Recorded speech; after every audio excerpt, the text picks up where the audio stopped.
નમસ્કાર ખેડૂત મિત્રો, મારું નામ છે અલ્કેશ પટેલ અને આપણી યુટ્યુબ ચેનલ છે ખેતીની વાત મારું ગુજરાત. આપણી દુકાનનું નામ છે મિત્રો Hindustan agro seeds Kalavad, proper Kalavad, તાલુકો કાલાવડ, જિલ્લો જામનગર.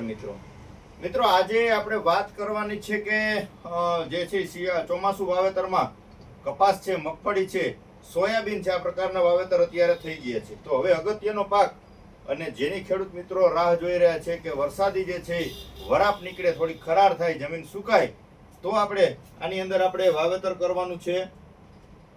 જે અગત્યનો પાક આપણે ગણી શકાય એ ડુંગળીના પાકનું. તો ડુંગળીના પાકનું જો આપણે વાવેતર કરવું છે તો એની અંદર શું કાળજી રાખવી અને કેવી બિયારણની પસંદગી કરવી, આના વિશે આજે આપણે ચોક્કસથી વિડીયોની અંદર માહિતી આપવાની છે.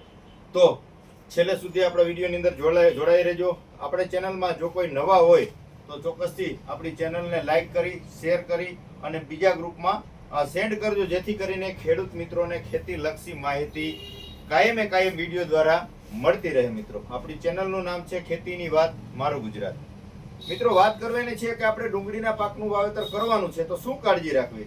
તો પ્રથમ મુદ્દો જે છે પાયા ખાતરનું વ્યવસ્થાપન. પાયા ખાતરની અંદરમાં શું આપવું, તો 12-32-16 આપી શકો છો અથવા ડીએપી, આ બંનેમાંથી એક આપી શકો છો. સાથે તમારે વાપરી દેવાનું છે કોઈ પણ સારી કંપનીનું માઇક્રોરાજા. આજે આવે છે રૂટમેક્સ અલ્ટ્રા, એ દાણાદાર ફોર્મ્યુલેશનમાં આવે છે, ડીએપી પ્રકારનો દાણો આવે છે, એટલે તમારે મિક્સ કરવું સરળ પડશે. તો તમે આનો પણ તમે વપરાશ કરી શકો છો, જેથી કરીને પાયાની અંદર જો તમે માઇક્રોર આપેલું હશે તો જે છે તમારા બીજનું અંકુરણ થશે અને એનો મૂળનો વિકાસ એકદમ ઝડપી થશે. તો તમારો છોડ જે છે એકદમ એનો વૃદ્ધિ વિકાસ ખૂબ જ સારી રીતે થઈ જશે. બીજો અગત્યનો મુદ્દો તો કે બિયારણની પસંદગી. હવે ખેડૂત મિત્રો આ વર્ષે ડુંગળીના પાકનું લગભગ ગત વર્ષની સરખામણી એનાથી દોઢું કે બમણું પણ વાવેતર થઈ શકે આ પ્રકારના અનુમાન લગાવી રહ્યા છે. કેમ કે બિયારણની જે છે ખેડૂત મિત્રો પૂછપરછ કરી રહ્યા છે અને સારી ક્વોલિટીના ઘરઘરાવ બિયારણો જે હતા એ બધા જ જે છે એ વેચાણ એનું પૂરા પ્રમાણમાં થઈ ગયું છે. તો હવે રહી વાત કંપનીના બિયારણ વિશેની, તો કંપનીના બિયારણોની જે છે બજાર ભાવની વાત કરીએ આપણે તો 2200 રૂપિયાથી લગાડી અને 4000 રૂપિયા સુધીના F1 જે ક્વોલિટી આવે છે એના 4000 રૂપિયા સુધીના બજાર ભાવ નીકળ્યા છે. તો એની અંદર વેરાયટીની વાત કરીએ તો ઘણી બધી વેરાયટીઓ છે. એમાં આપણે જેની ખબર છે કે જે સારા ઉત્પાદન આપે છે એવી વેરાયટીની હું તમને ટૂંકમાં માહિતી આપી દઉં મિત્રો. તો એની અંદર તમને હું વાત કરી દઉં તો એક જે છે ઇલોરાનું આવે છે ચાઇના કિંગ. આ વેરાયટીના રિઝલ્ટ છેલ્લા 2 વર્ષથી ખૂબ જ સારા મળેલા છે.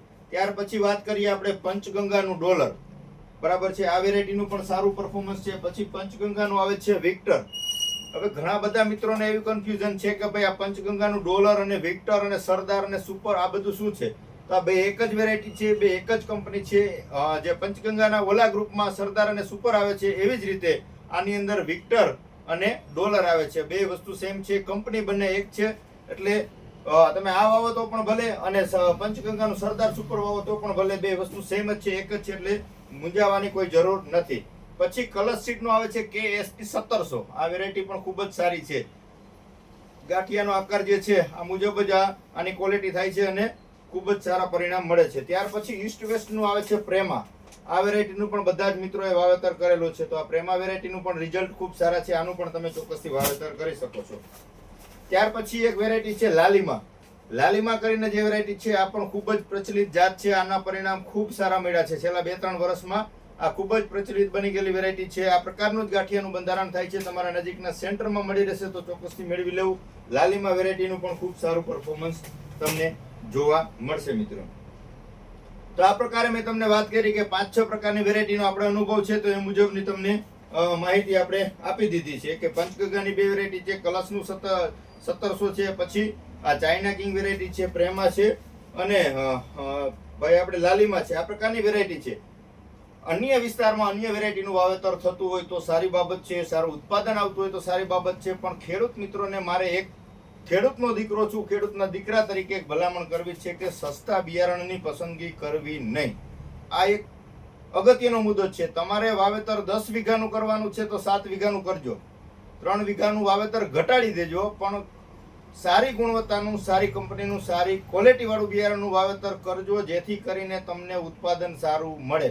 બાકી તમે સસ્તું ગોઈતું હશે લોકલ કંપની જ્યાં કે માર્કેટમાં જ નથી. અત્યારે આ વર્ષે ડુંગળીનું વાવેતર વધે છે અને બજાર ભાવ થોડાક ઊંચા છે, એટલે લોકલ કંપનીઓ જે માર્કેટમાં હતી જ નહીં, આવી બધી કંપનીઓ સસ્તા બિયારણો 1200-1500 ની રેન્જમાં વેચવા માટે નીકળી ગયા છે. ખરેખર એની કોઈ ગુણવત્તા જ હોતી નથી.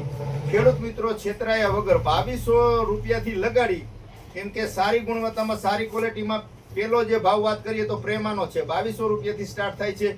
પછી જે છે પંચગંગા 2500 છે, કલશ 2400 છે.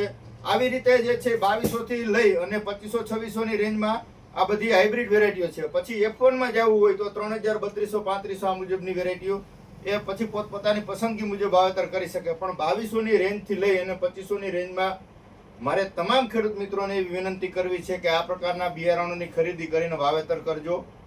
પાછળથી પછતાવાનો વારો ન આવે. ક્વોલિટી સારી ન થાય, ગાંઠિયાનું બંધારણ ન થાય, બેતાની સંખ્યા વધી જાય અને બજાર ભાવ પણ સારા ન મળે ને ઉત્પાદન પણ સારું ન મળે. આ બધા મુદ્દાની તમે સરખામણી કરશો ને તો તમારે અત્યારે સારી ક્વોલિટીનું ને સારી કંપનીનું ગુણવત્તાયુક્ત બિયારણ લેવું જ હિતાવહ રહેશે મિત્રો.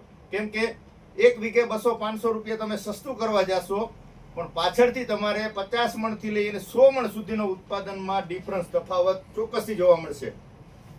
આ મારી એક અંગત ભલામણ છે. આમાં મારી કંપનીની કોઈ વસ્તુની માહિતી નથી આપતો, પણ સારી ક્વોલિટીનું સારી કંપનીનું તમે વાવેતર કરજો એટલે તમને ઉત્પાદન ચોક્કસથી સારું મળી રહે. વિશેષ માહિતી માટે 9245 42 050 મારા મોબાઈલ નંબર છે, ચોક્કસથી તમે ફોન કરી શકો છો. રજા આપશો. જય જવાન, જય કિસાન.